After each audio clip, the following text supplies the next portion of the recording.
दोस्तों, अभी जो आप वीडियो के अंदर देख रहे हो ये पीपीआई का डेटा है जो कल अमेरिका के अंदर आया है। ये डेटा हमें बताता है कि प्रोड्यूसर्स को कितना इन्फ्लेशन फेस हो रहा है।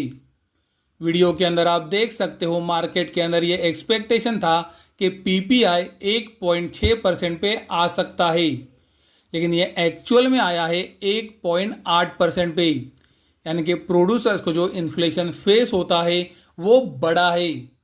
महत्वपूर्ण बात दोस्तों ये है कि अगर हम पिछले महीने का डेटा देखते हैं तो हमें पता चलता है कि पिछले महीने का पीपीआई जो हमें नीचे बताया गया था उसे एक्चुअल में अभी ऊपरी तरफ रिवाइज कर दिया गया है।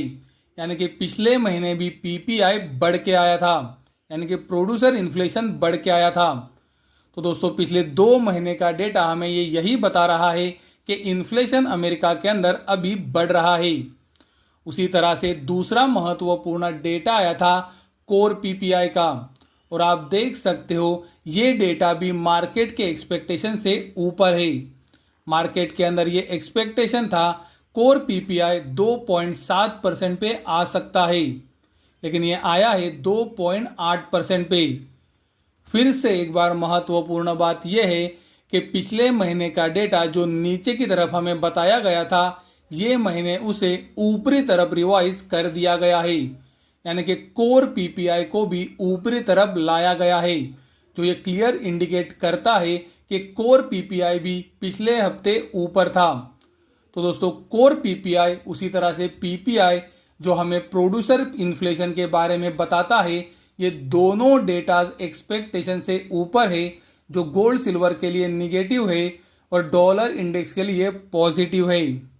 डॉलर इंडेक्स पिछले कुछ दिनों से कंसोलिडेट हो रहा है और ये कंसोलिडेशन हो रहा है 200 दिनों के एक्सपोनेंशियल मूविंग एवरेज के नीचे।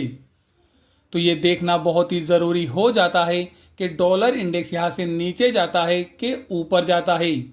अगर डॉलर इंडेक्स 200 दिनों के एक्सपोनेंशियल मूविंग एवरेज के ऊपर निकलता है तो नई तेज़ी की शुरुआत भी डॉलर इंडेक्स में हो सकती है।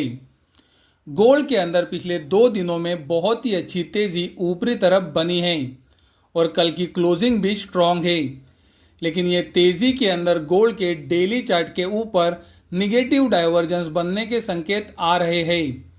उसी तरह से सिल्वर के डेली चार्ट के ऊपर भी निगेटिव डाइवर्जेंस बनने के संकेत आ रहे हैं।